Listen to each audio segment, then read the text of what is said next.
the lovely Owl's Nest part of the Learning Hub for our special budget show. We were invited to, this wasn't our idea, and I mean that in a nice way, that the university have put this on to talk about the budget that happened earlier today. I'm Martin, I'm the station manager of NLive Radio, and this is part of our growing trend to doing all sort of politics and current affairs kind of coverage, which is fantastic for us to do that, and we look forward to bringing you the next hour or so, give or take, depending on the questions and how lively the panel gets, to talk about the budget. On the panel, and joining me, I've got David Waller, who's a senior lecturer in politics at the University of Northampton, where he's taught since 1992 on the undergraduate politics course and in the Masters in International Relations. He is also the current chair of the Northampton branch of the Historical Association and has served on its national executive. So he's going to be giving us a political take on today's events and sort of leading up to today.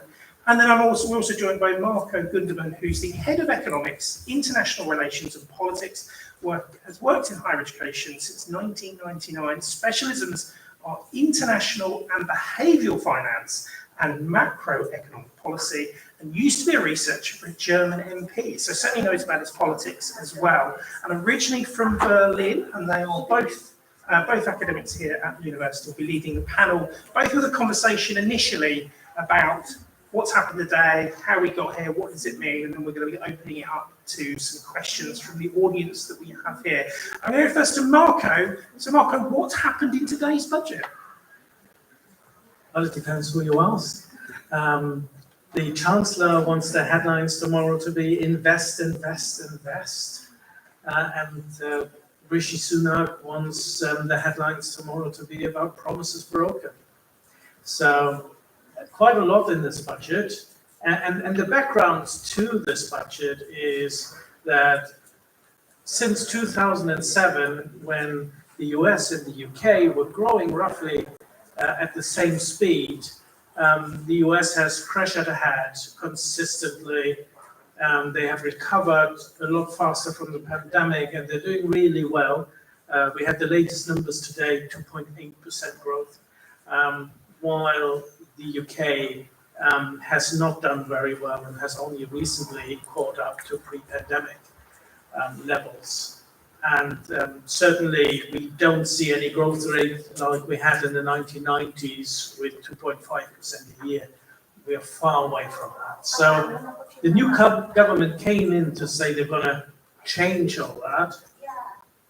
And of course, since July, the big message that the government has put out there is that there was a huge black hole of £22 billion. And today the OBR, the Office for Budget Responsibility, they are meant to be independent and to look at all the numbers. They have looked at this and they said that their forecast would have been materially different because of undisclosed spending pressures, but they're not putting a number to it. So they're saying, yes, the government is right, there is a black hole, but they're not willing to say how big the black hole is. So both sides have claimed victory after the OBR report, as quite often is the case.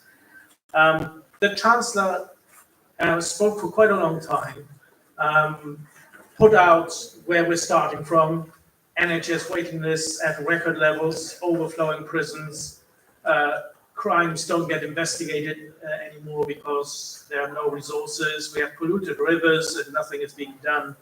We have unreliable trains, and it goes on.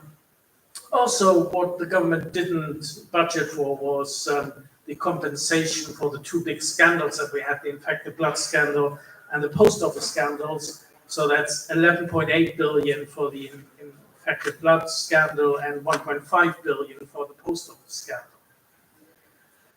And they postponed all the spending cuts to happen after the election, conveniently, but there were no plans. So that's what the government found. And they're saying that if you take all of this into account, the black hole is actually not 22 billion, but 40 billion. So what do you do about that? There are three things you can do about that. You can borrow, you can cut spending, austerity, in other words, or you can finance it by tax rises, which is a different way of doing austerity, but it's certainly quite different to what was done after 2010. And they have decided to fill the whole black hole with tax rises. So there's a huge increase in taxes of £40 billion. So that's quite a remarkable budget. This is probably the most remarkable budget for at least 2 decades, if not more. So quite a lot is happening. There are forecasts from the OBR. They're saying that economic growth will be lower from 2026, that borrowing will go up by 1% per year. So I said the black hole will be filled with tax rises, but at the same time, the government wants to spend more on the NHS and on education, and they want to have a higher capital expenditure. So in other words, they want to invest more than was planned by the previous government. And so to finance that, borrowing is going to go up by 1% per year. The tax ratio will be at a record level by 27-28 of 38.3%. That is slightly higher than after the Second World War. So this is where we are. Then there has been a lot of debate about fiscal rules, and the government has decided to change their fiscal rules. So the first one is no borrowing for non-investment spending. So taxes have to pay for any spending that the government does apart from investment. And they wanted to achieve that as soon as possible. They have changed that slightly by saying they will always achieve that within 3 years of each budget. So that sounds like a bit of a strange rule, but it actually makes a lot of sense. It makes a lot more sense than the previous rule, which they've taken from the Conservatives. Because it means if something happens like a big recession or a pandemic or another war, then they will allow spending to be financed by borrowing, but then they will try within 3 years to go back to balancing the books. So that's quite a sensible one in my view, much more sensible than the one that Rachel Reeves was propagating during the election campaign. The second one was that public debt would be falling by the end of Parliament. And they changed that by saying net public financial liabilities will be falling by the third year of every forecast. So the third year, that's again the same principle I just explained. Net public financial liabilities is a bit of a mouthful. It's basically a different measure of public debt. It measures also assets that the government has, like student loans, which they assume they're going to get in the future.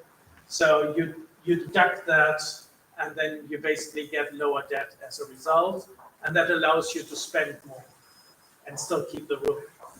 Again, I think, given that the other rule was just made up, it is a better rule because it allows more flexibility. The other rule that Rachel Reeves has introduced, which people seem to forget about, is that any return from public investment has to be at least as high as what the government has to pay to borrow money. So quite a sensible rule, in my view. Of course, the devil's in the details, right? When do they need to get that return? Will it be, in 1 year, in 2 years, in 10 years? So, that it's not a very strict rule. So what are the key measures of the budget? The national living wage will go up, and it's now taking the cost of living into account for the first time. So it will go up to £12.21. And for 18 to 21-year-olds, it will go up to £10. And in the future, it will move to one rate.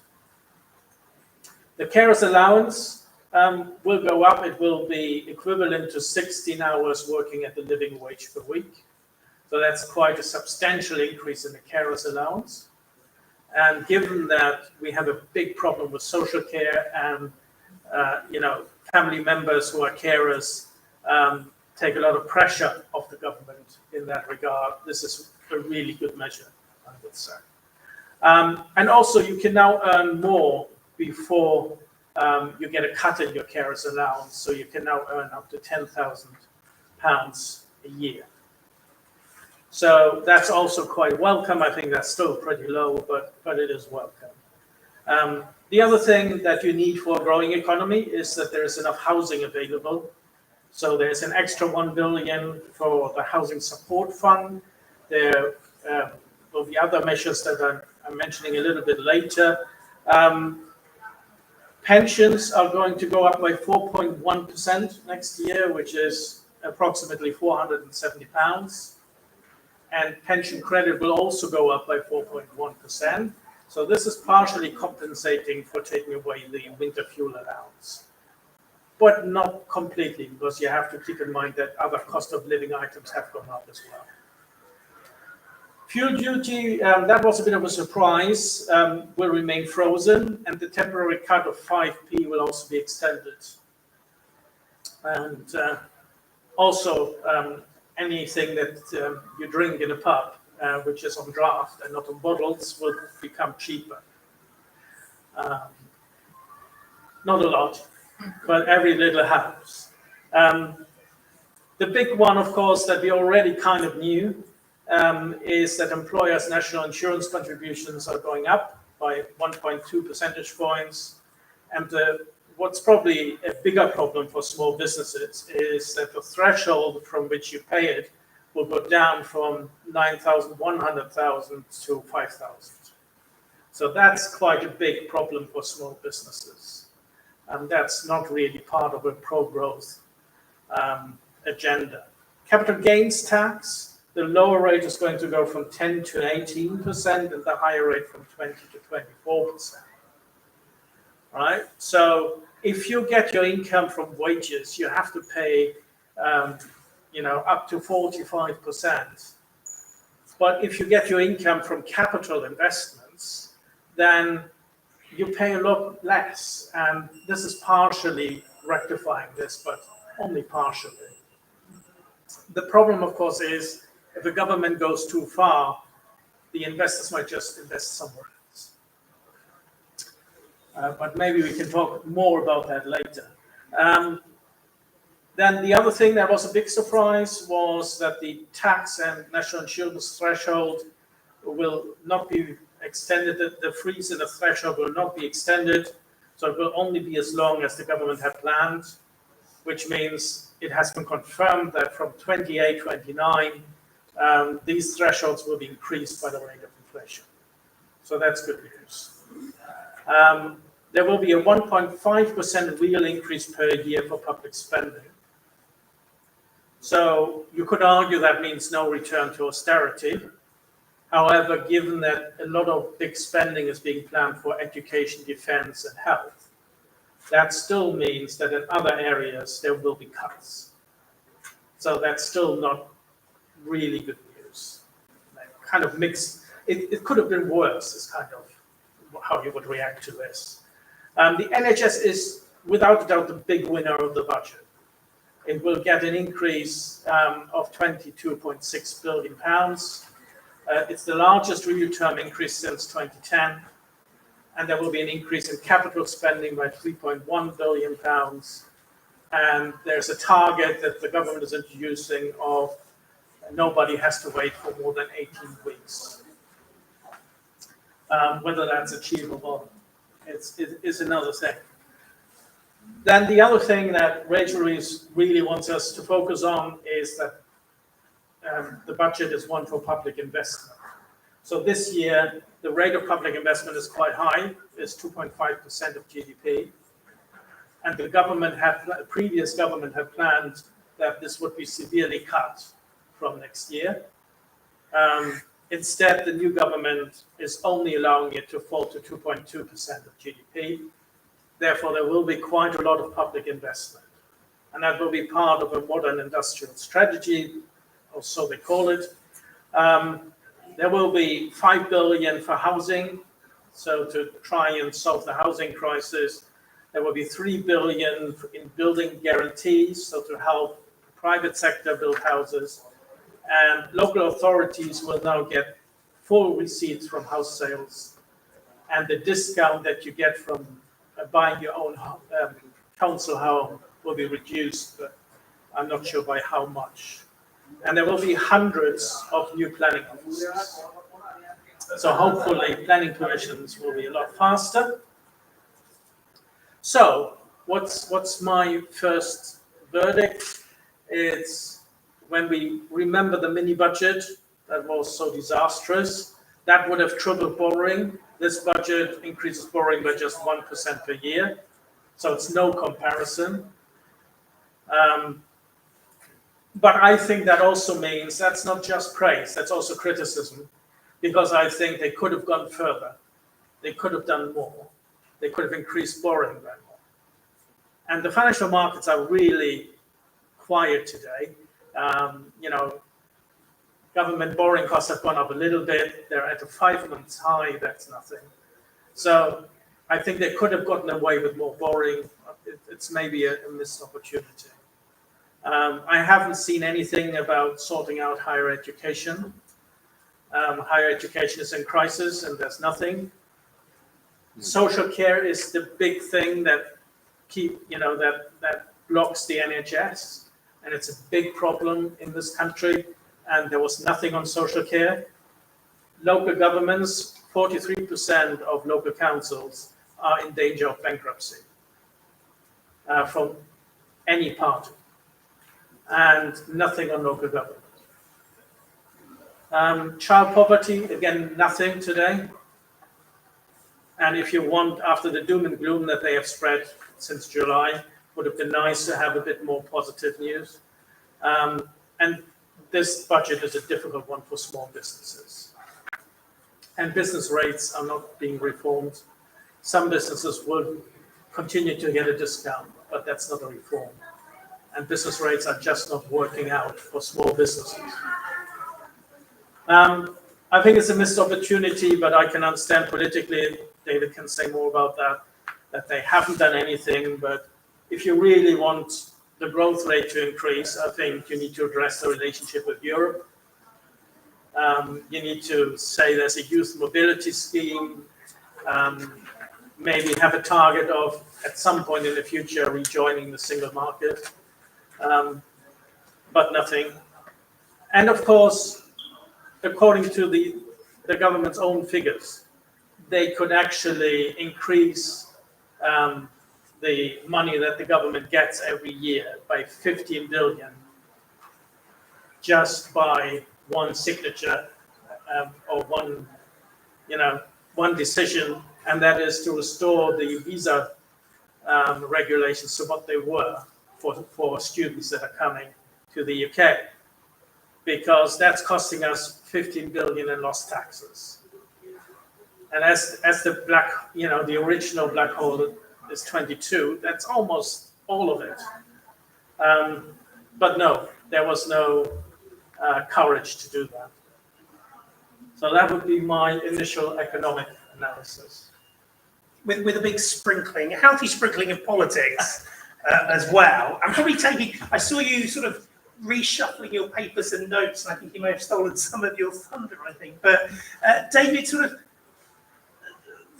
the budget, taxes, there was a war during the election campaign almost of words of the Conservatives playing chicken, demanding Rachel Reeves rules out, tax rises here, tax rises there, almost trying to box her into a corner with it. And as we said in the opening, one of Rishi Sunak's main arguments was broken promises and borrow.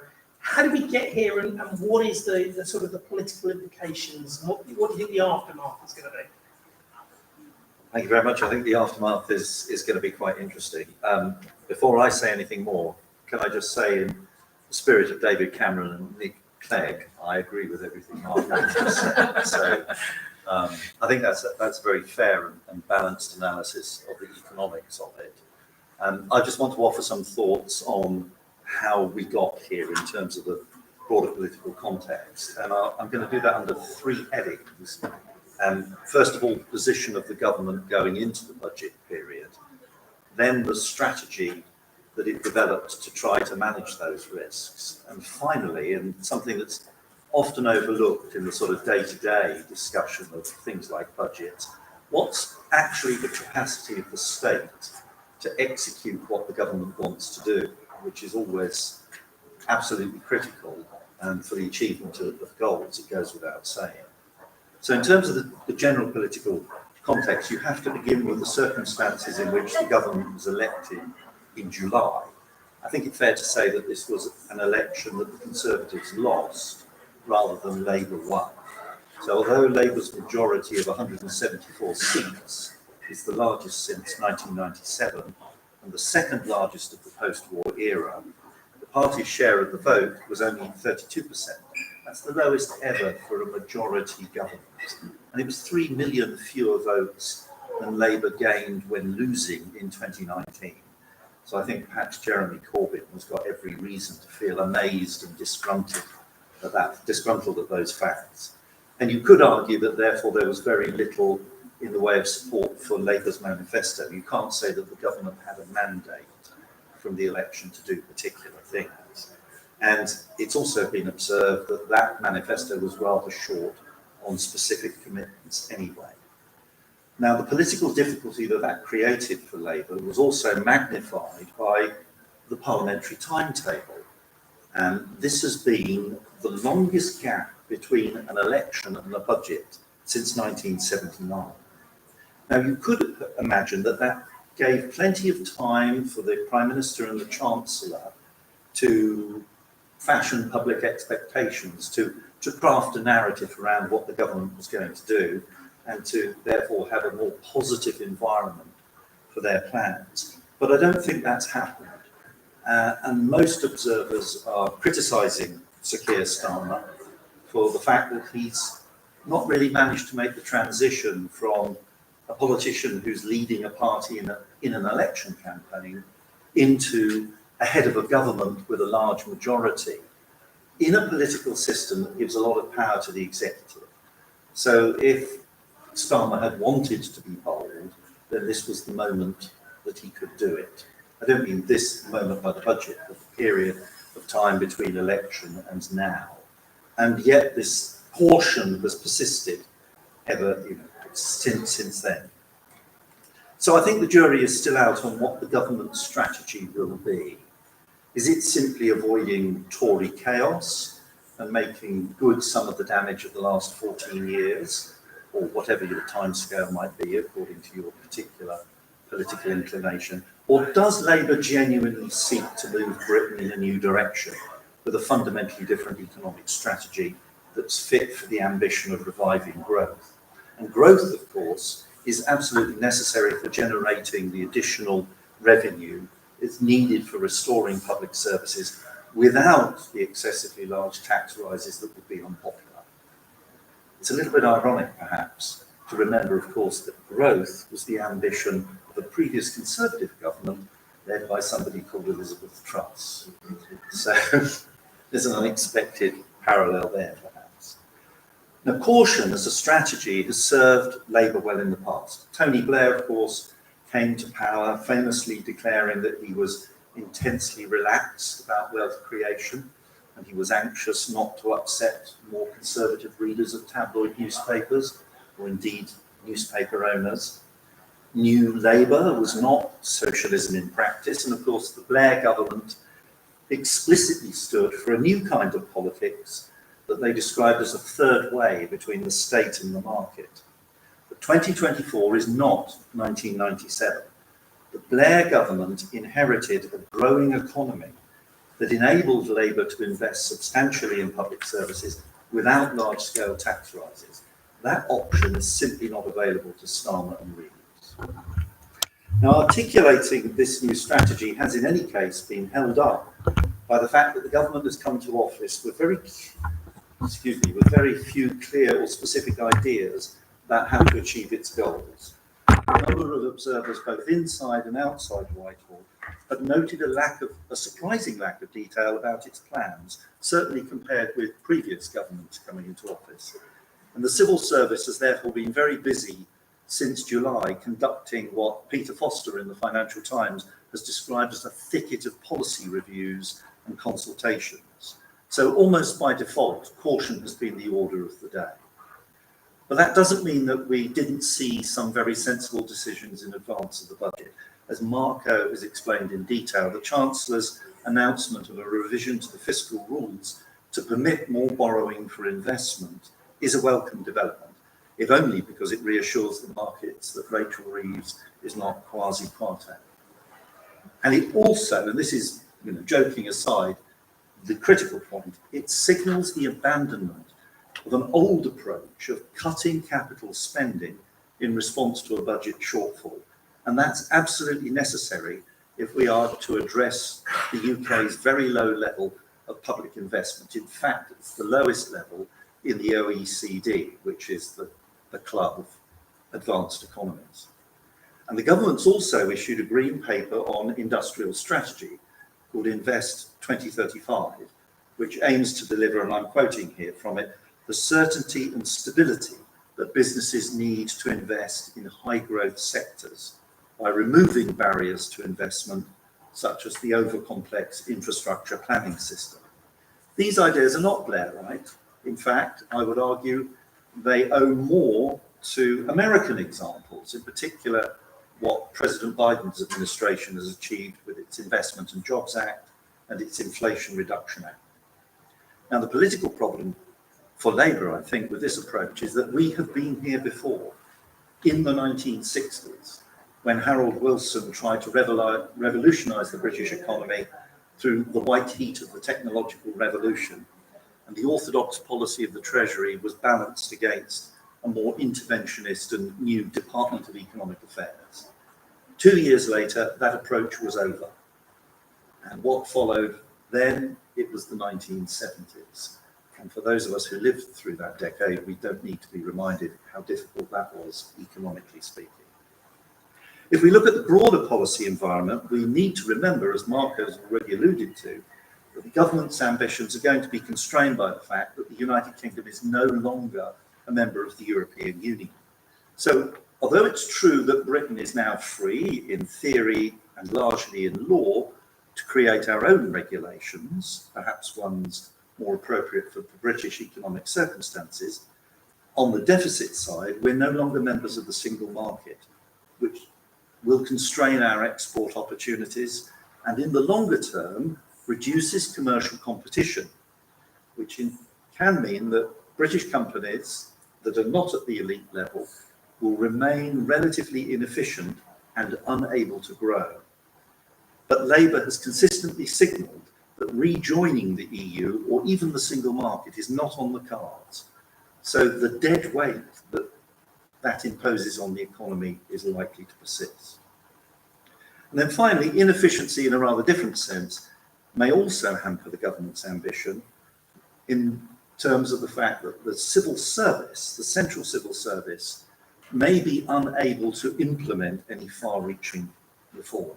For that strategy to work, as the Financial Times has commented, will require political courage, a strong centre, real support from the Treasury, and a government that is rigorous, united, focused in delivery, and ruthless about what isn't working to a degree that has not been seen in a long time. However, some analysts have identified what they see as a lack of capacity in government departments and not enough skills and experience in the civil service to execute complex policies. And very often politicians criticise the party in government for hiring large numbers of consultants. But that is necessary when career civil servants don't necessarily have the experience or the expertise in particular fields. And more importantly, chopping and changing of priorities doesn't help. Just look at the history of the HS2 railway, for example. Why has the budget of that doubled to whatever it is now, approaching 80 billion? It's because politicians have kept moving the rails, I suppose, almost literally. And Therefore, until the civil service is able to execute policy in a coordinated and determined way, then I think the bureaucracy is going to struggle to implement the government's agenda. In conclusion, how's the public likely to view the budget? To some extent, I think it's going to be the same way that it always does, by its impact on our personal finances. But that's going to take some time to become apparent. So I think there's very few political quick wins here. And the impact on public services, which is what most people tell pollsters is their #1 priority after the general state of the economy, that's got an even longer time horizon, and it could take a decade for supply-side reforms to produce a significant improvement. In the meantime, the massive Labour majority in the House of Commons, which might be thought to be an advantage, in fact means that opposition is more likely to be internal to Labour than it is to be external, which can generate bad headlines. I mean, just look at the recent row that there's been over restricting the winter fuel allowance. I think we could see more of that in the future.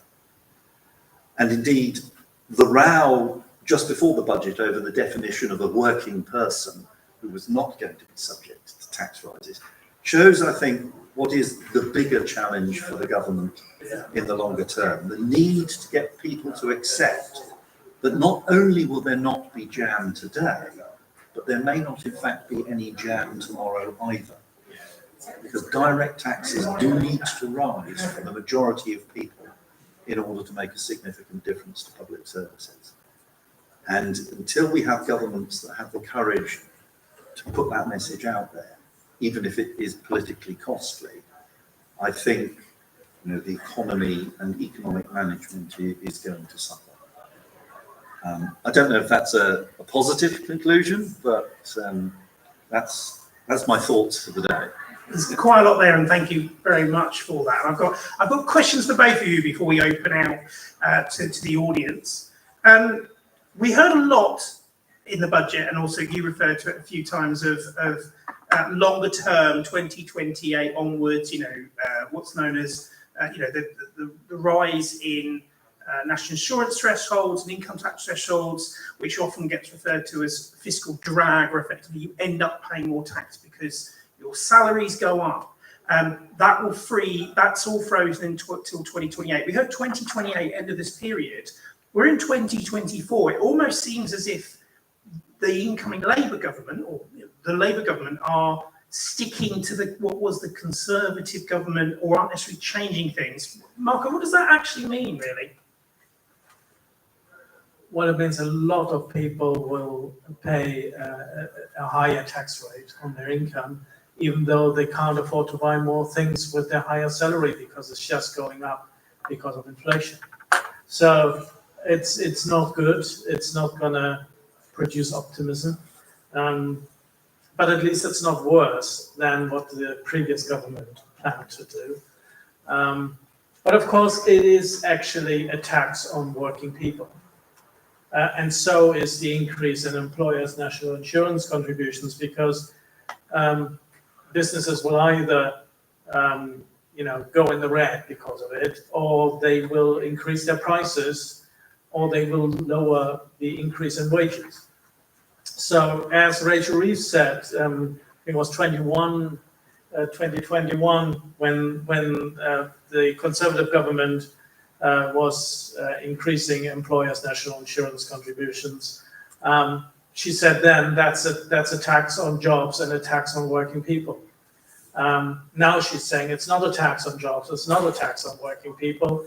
I think she was right the first time. So yeah, these are not things that are going to be positive. What might be positive is if the extra money and the reforms that we don't know a lot about yet of the NHS actually produce a situation where, we get a health service again. Because at the moment it kind of feels, although, those people who work in the health service have a massive workload, are very stressed, are trying to do their best. To us as patients, it kind of feels as if we don't have a health service anymore. So if that improves and people notice it improving, then that will be a positive.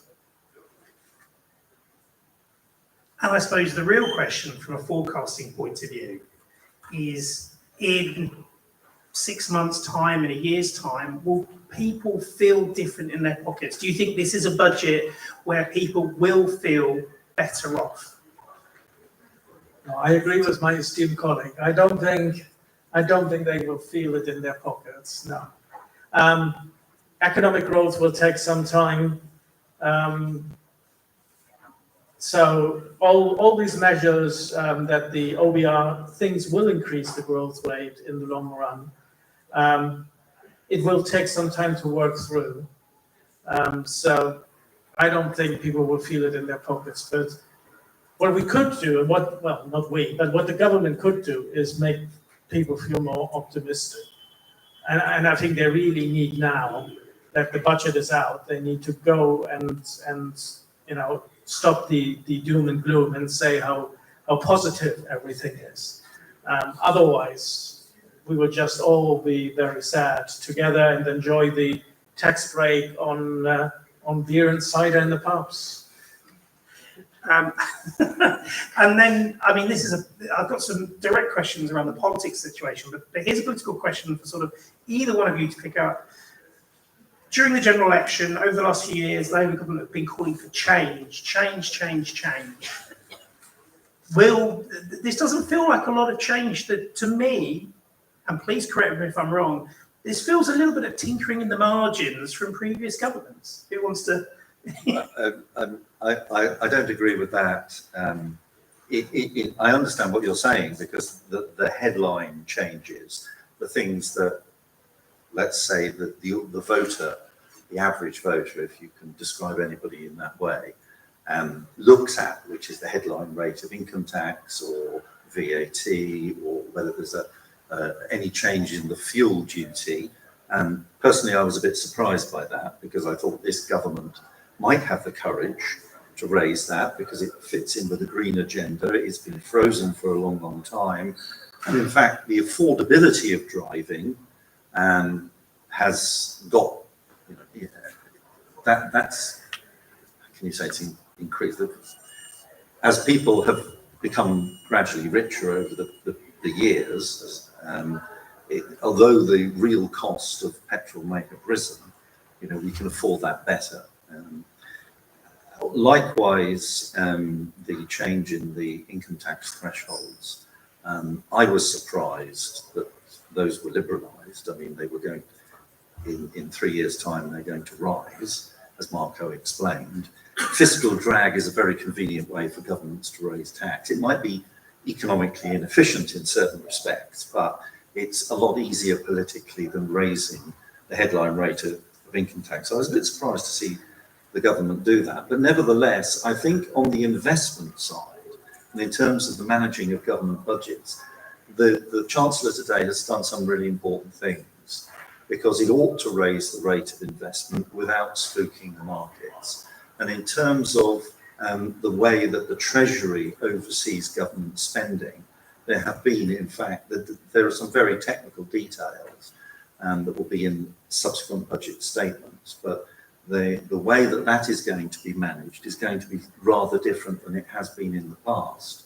And that should improve the efficiency of capital spending, which is going to be necessary both for improving public services and for raising the rate of growth in the future. So, in fact, yes, this is a very large tax-raising budget, but it's also a significant spending budget. Marco mentioned the 22 billion extra that's going into the NHS. Well, capital spending has gone up by 3.2%, which is a significant share. And that is, I think, to be welcomed if we are going to turn around public services. And the big political question, I think, for me is, if you're a Labour member, if you're a Labour voter, or if you're a Labour backbencher, what do you think those three groups are going to think about today's budget?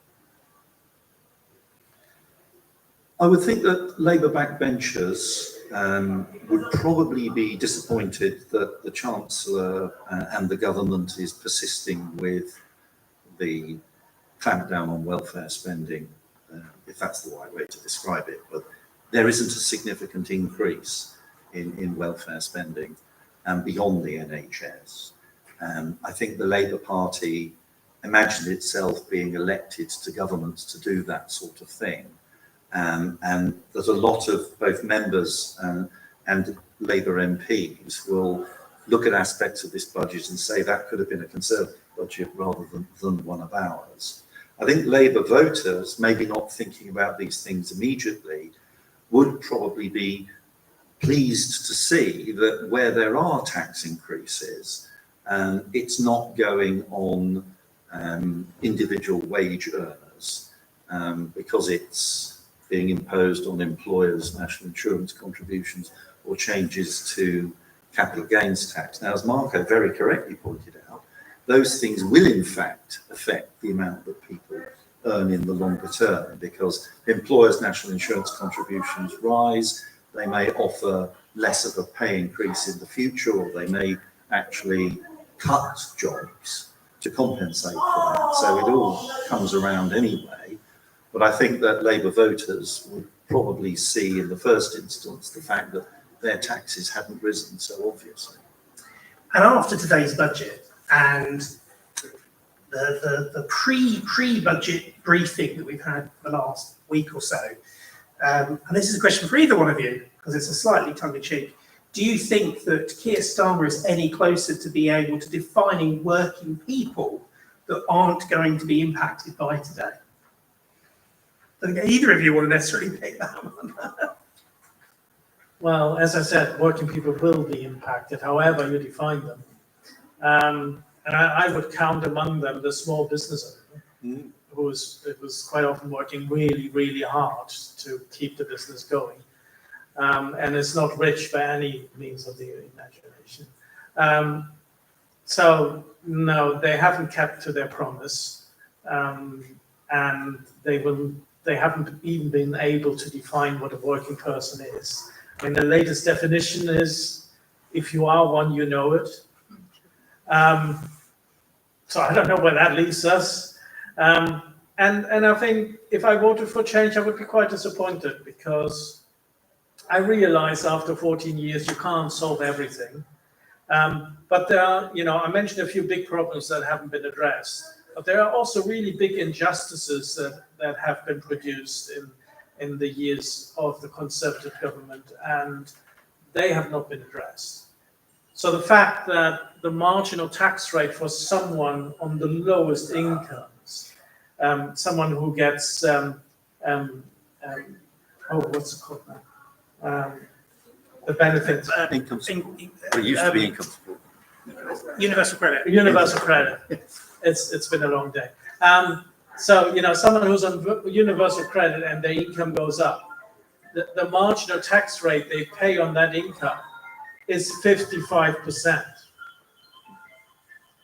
The really richest of the richest in this country pay a marginal tax rate of 60%. That's the highest that you can get.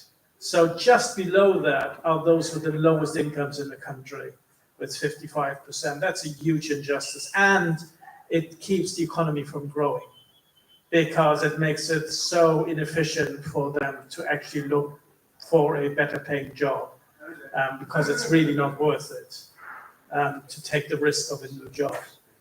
So that's, they could have made a difference there, and they have decided not to. Right, I think we have got some questions for the audience. If you have got a question, you can put your hand up, and our lovely assistant, I think there were some questions. Maybe there was. We'll go to the question as we're doing there. Just for those that are listening, you're listening to our budget panel here on NLive Radio, 106.9 FM online, and you will be able to listen again. About an hour or so's time, you'll be able to listen again to this show if you're just joining us. I'm Martin Steers from NLive Radio, and I'm joined by David Weller, who is the Senior Lecturer in Politics at the University of Northampton, and Marco Gunderman, who's the Head of Economics, International Relations and Politics, also at the University of Northampton, where we are broadcasting live. Our question. Hi, thanks very much for the discussion, really interesting. Marco, you mentioned that in future taxes, further tax rises will probably be necessary. Are the government likely to look at the things that they haven't touched this time, so income tax, inheritance tax, or would that be politically just beyond the pale?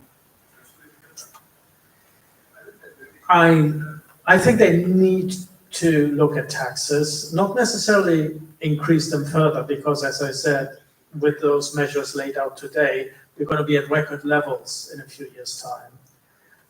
But I do think they need to address some injustices, as I just mentioned.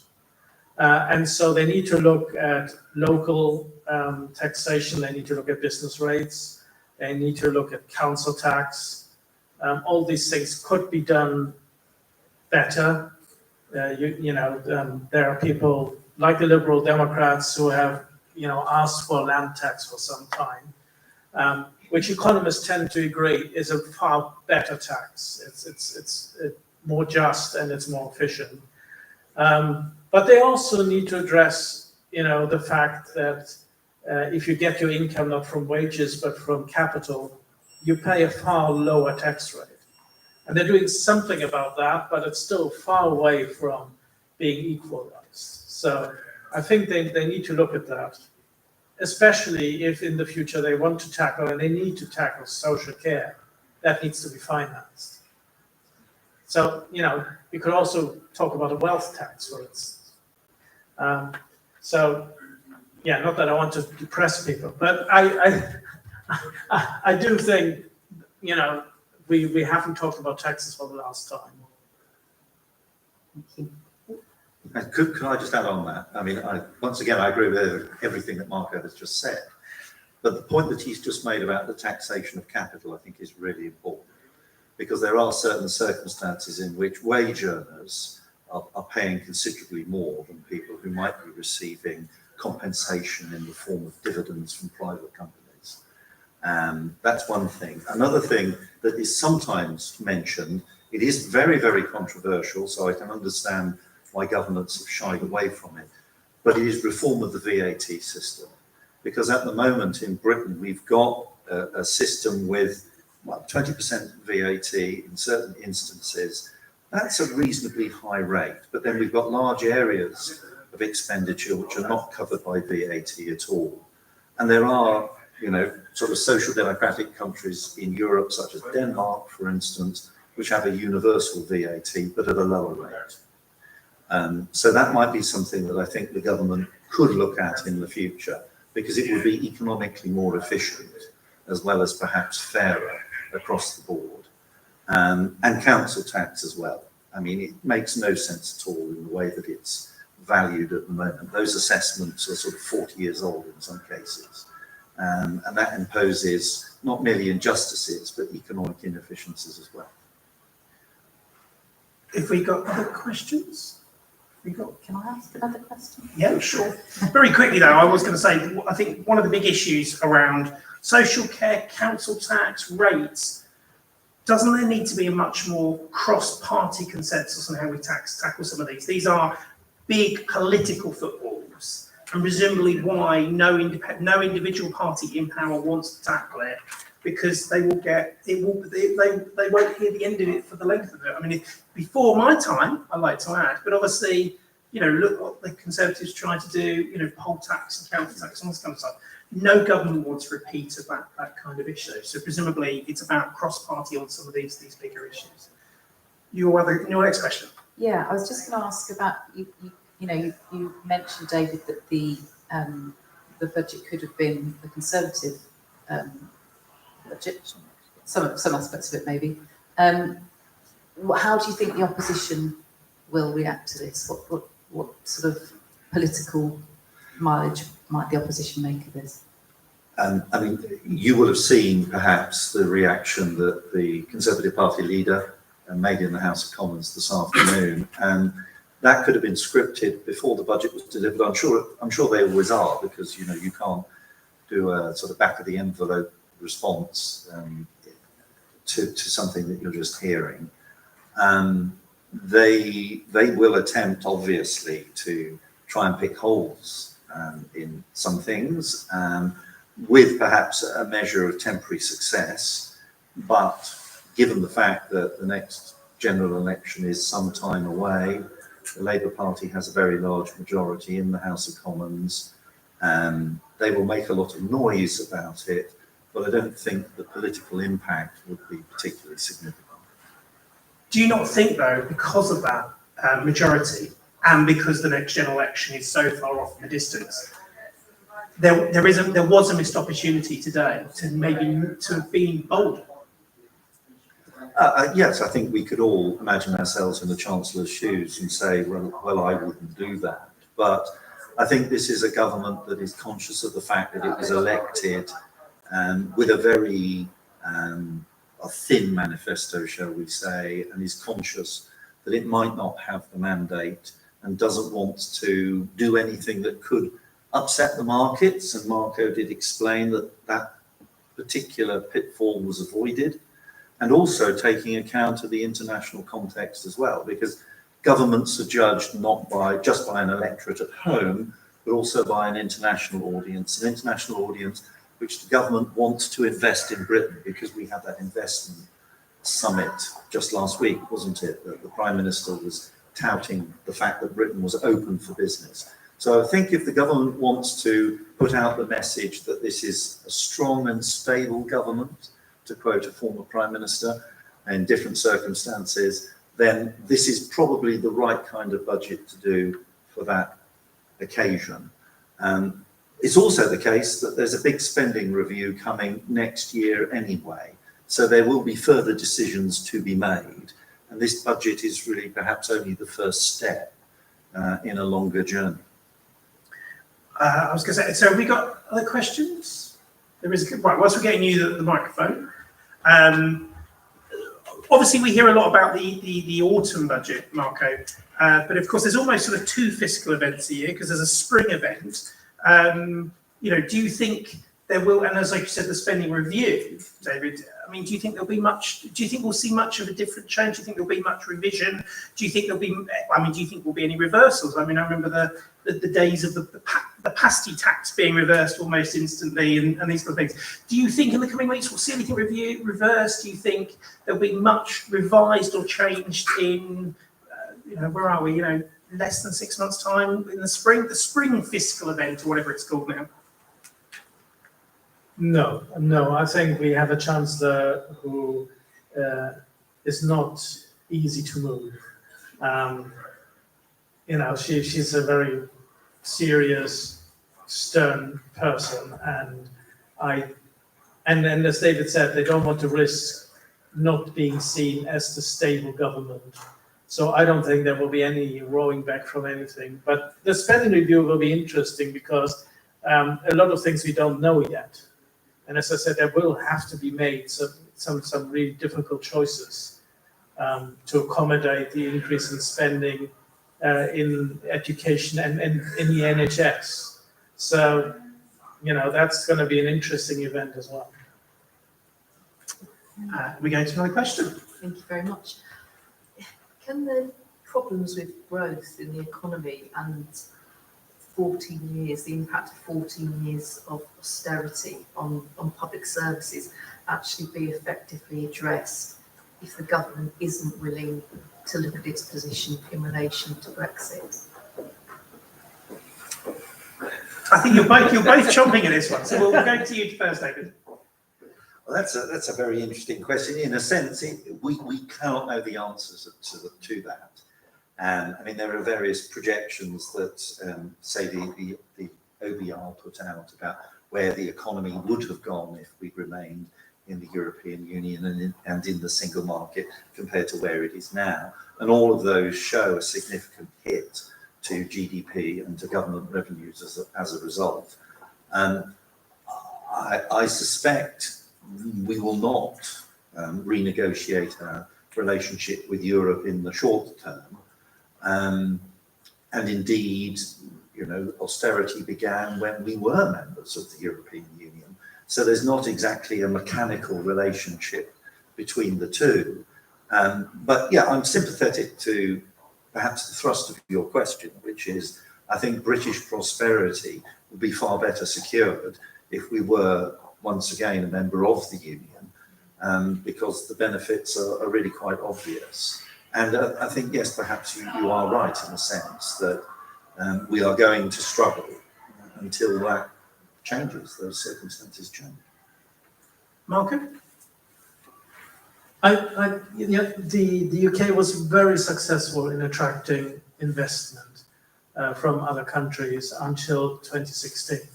And a lot of that had to do with the advantage of language, the advantage of English law, which is really popular with international businesses.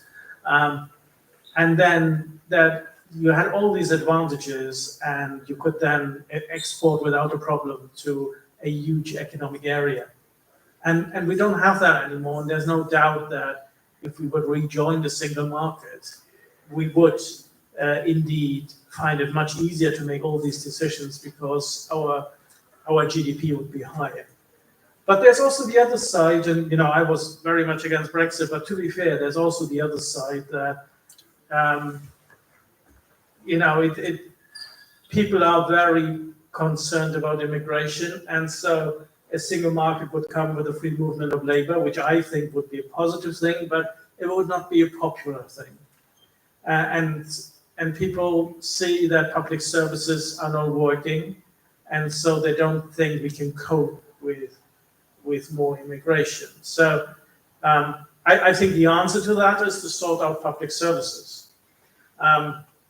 But that case has to be made, and it's not an easy one to make, and I don't think the current government is courageous. So, I'm not optimistic that anything will happen in that regard, but I agree, it would help, and it would be positive. And I'm not saying the government should say now we're rejoining the single market, but I think they would make things more optimistic if they would say we have an objective of maybe in 10, 15 years time rejoining the single market after we sorted out public services. But they don't want to risk that politically. Any other questions? Is that you've got a question? I've got a question. Yes. This budget has got lots of hype and is eagerly awaited, and people are expecting big things. And it feels like, to a layperson, there are some nice elements to it, but I think you're suggesting that the government could have gone a lot further. So I'm going to invite you to really oversimplify this. If maximum austerity is a 10 and no austerity is a 0, what number would you put us at the moment? Yes, David. Sorry, was the scale 10 was maximum and 0? Well, I think, if I was scoring it perhaps a different way, as marks out of 10, if I could put it that's simpler for me to grasp. I give this 7 out of 10 on a scale of 10 being good. In your scale, I suppose that might be down to about 3 out of 10. Austerity light or austerity of the past? I think it's austerity light. I don't think it's the end of austerity. Because we have huge tax increases. But I do think it's better austerity. It's not as bad as it was done under the Conservative government. So I think they could have really ended austerity, but they chose not to. We'll wait to see. Any final questions from the audience? Oh, we have. Yeah, we've got a little bit more time. We can keep the questions coming. It's not a problem. So thank you for taking my question. I was wondering, as businesses' NI contribution has increased, would this influence hiring? And does that mean that SMEs will not be recruiting as many people? Would this have an impact on their business and risk being understaffed at any point? I think you both alluded to this, but I think this is going to be the biggest challenge for a government that wants growth and investment, potentially hitting small businesses with what they're going to do. So, is this going to impact their hiring practices? Is this going to get passed on to the consumer in costs of doing goods and services? Yes, definitely.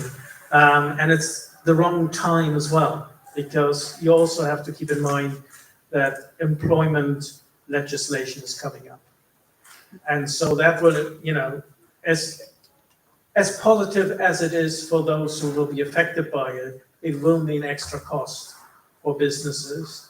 And so at the same time, introducing all the other extra costs to businesses, I think is really bad timing. And it is the small businesses that tend to,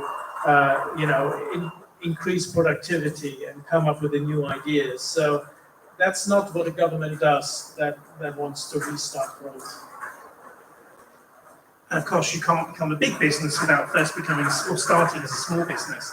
And actually, the budget can't necessarily be taken entirely in isolation. It needs to be taken alongside all the other legislative agenda. You know, the Bill of Workers' Rights or whatever it was called that you just alluded to, Marco. You know, what do you think the impact of all of this is going to be for small businesses, David?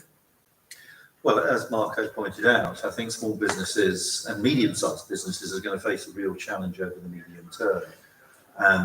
They are a major source of employment growth in any mature economy, and particularly for the very small businesses, ones that might employ just a single person who wants to hire somebody else because that is the way that they can expand. You know, the work might be available for them to do. The marginal cost then of employing another person is absolutely huge. It's not just the fact that you can't employ another person if you make 10% more, let us say, in profit, or 20%. You've probably perhaps got to make 50%, depends on your business, of course, and what sector you're in, but you might have to make 50% more profit to justify hiring or to have the possibility of hiring another person, creating another job for somebody. And anything that imposes an extra cost on that is going to have a negative effect on employment. And then, you know, you've mentioned these other legislative possibilities, well, or proposals. And yes, I think we're going to see over the next 2 to 3 years a challenging environment for certain parts of the market, and that is going to constrain any decline in unemployment. Unemployment has perhaps been, I don't want to say a success story for the British economy in the recent past, but you know, it's a lot lower than it has been in some times, you know, decades ago. So the employment position in Britain is relatively, what's the word I'm looking for? Positive, thank you. I was going to say optimistic, positive compared to that in many other European countries, for example. But there's a lot of in-work poverty, actually. That rate has grown, you know, and figures were just being published about this only a couple of days ago. And that's a real problem for the British worker and for the British employer and for the British government. And therefore, anything that puts costs into the equation is not going to help that. Thank you. Any final questions? If not, I think we'll draw it to a close. We've done an hour on the budget, which is I think almost as long as I think it took to deliver the budget this afternoon, actually. So thank you ever so much for listening at home. Thank you for joining us on the live stream, because we'll be live streaming this, and thank you for the audience here at the University of Northampton for our budget discussion tonight. Joined on the panel, I will reiterate who they are: David Waller to my right, and Marco Gunderman to my left, having a lively debate and discussion about the budget. So thank you ever so much for listening to NLive Radio. We are Northampton's local radio station. If you want to know more about business and finance, I'd be amiss if I didn't signpost you to our Open for Business show on a Tuesday evening from 7 o'clock with regular host, not Professor, I don't know where that came from. I'm going to promote him at this point, shouldn't do. Adrian Price, who I think was supposed to be in this seat, but I think he's away at the moment, so I ended up here. But it has been a pleasure, and do keep an eye on future broadcasts and future activity from us, talking about future subjects like this. And also, if you're interested in these kind of subjects and what the university has to offer in business, economics and politics, of course, head to the University of Northampton's website to find out about courses, but also other activities and other discussions like this. There's a lecture series, and there's all sorts of other activities. So head to the University of Northampton website for their events to find out. So you've been listening to NLive Radio. You did.